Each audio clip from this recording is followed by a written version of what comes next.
A pergunta eu sei a resposta, porque nós estamos num clima de alegria, de entusiasmo.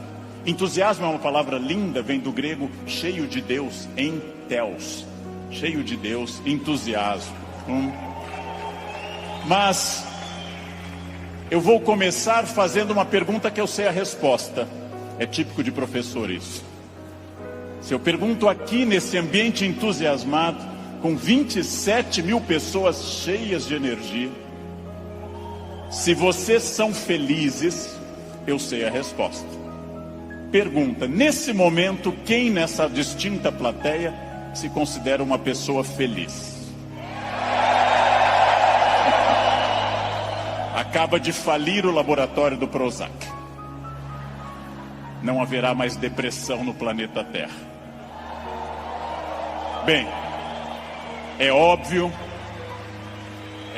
que a felicidade de vocês é notável. Se eu fosse cego e surdo, eu sentiria a vibração do auditório. Porém, agora começa a função chata do filósofo. Amanhã, quando vocês estiverem afônicos, semissurdos, amanhã, quando vier mais uma segunda-feira e mais uma, amanhã, quando vocês lerem os jornais, que são a coisa mais broxante que existe hoje no planeta, ler manchetes de jornais, amanhã vocês estarão talvez não tão entusiasmados quanto hoje, e daqui a 15 dias talvez um pouco menos, mas esse é um momento em que o entusiasmo é lógico. Então a minha pergunta é para médio e longo prazo, porque eu estou falando de um dos momentos mais difíceis da história do Brasil. Eu estou falando de um momento complicado. Ok. É para eu falar mais próximo do microfone. Eu já acho que eu estou berrando, mas... Num momento da história do Brasil onde existe uma dificuldade imensa. Eu não vou citar o nome dessas pessoas, porque dizem que o simples nome atrai energia negativa para o ambiente. Vamos chamá-los de Voldemort 1, Voldemort 2. Bem, muito difícil que eu consiga pensar, porque da mesma forma que nós temos um momento político difícil, nós temos um isolamento enorme neste país, e as pessoas quase todas estão fechadas sobre seus aparelhos, estão fechadas sobre aquilo que estão lendo e vendo, estão mais olhando suas telas do que outras pessoas. Há um individualismo enorme, crescente, há um individualismo que nos domina nesse momento, sem sombra de dúvida. E eu vou traduzir esse individualismo nessa piada. Um homem tenta advertir uma senhora que se encontra em rumo de colisão e grita o núcleo duro da mensagem, vaca, porque ele não tem tempo para elaborar uma frase, ele não tem tempo para dizer, cuidado, ó senhora, haverá um choque. Então ele grita apenas vaca, e ela que não olha para o rosto dele, e ela que não vê que o rosto dele é de preocupação e não de insulto, ela se vira e insinua que o casamento dele é uma sociedade aberta e não fechada. Bem,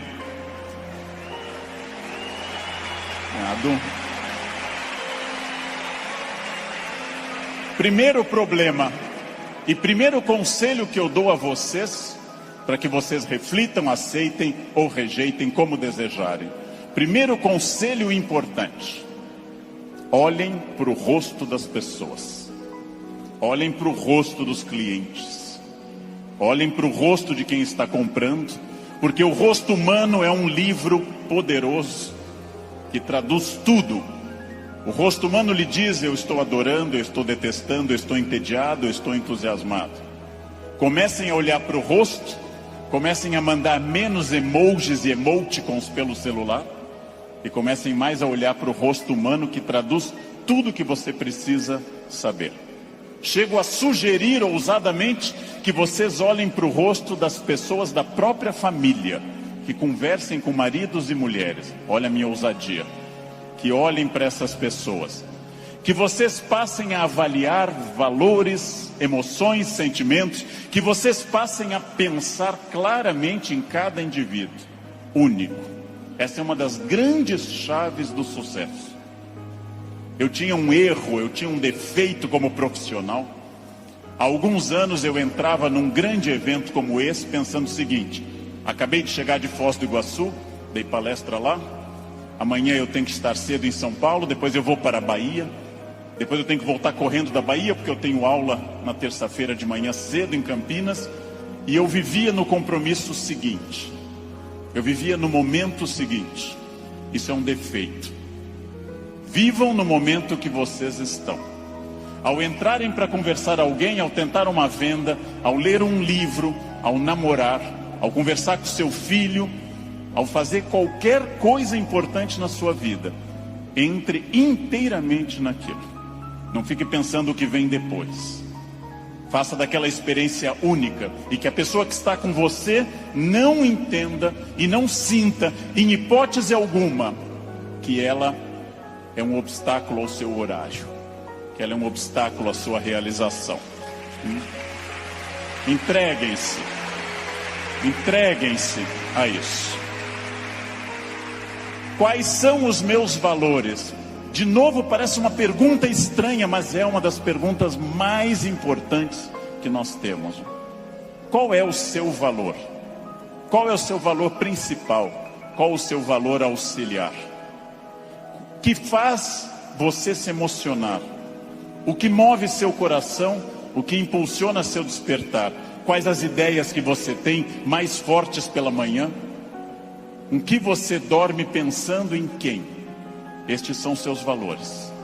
Decidiu que seus valores são família, dinheiro, um equilíbrio entre os dois? Decidiu que seus valores são viagens, família, dinheiro, um equilíbrio entre os três? Perfeito. Definido o valor, procure este valor obsessivamente, sem cessar em nenhum momento. Há mais de 40 anos, quando eu estava estudando línguas inclusive, eu ouvi várias pessoas dizendo sempre que era muito esforço.